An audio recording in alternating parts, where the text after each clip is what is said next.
वळूयात पुढच्या बातमीकडे। भगवान बाबांना छळ तर काय होतं अशी टीका गडाचे महंत डॉक्टर रामदेव शास्त्री यांनी ग्रामविकास मंत्री पंकजा मुंडे यांचं नाव न घेता केली आहे।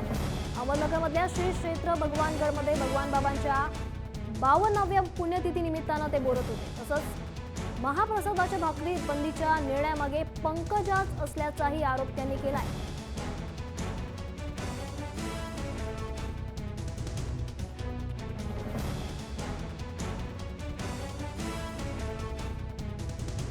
ज्यांनी छळलं काय झालं त्यांचं आज राजकारणाचा परिणाम एवढा वाईट। महाराज लोकांनी गडाच्या भाकरी बंद केल्या, भगवान बाबाला कसं वाटत असेल महाराज, थोड्या कल्पना करा ना तुम्ही।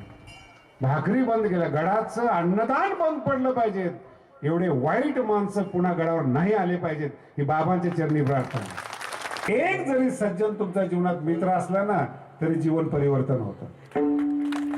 एक सज्जन मित्र असला जीवन परिवर्तन होतं आणि एक शकुनी असला तर महाभारत होतं।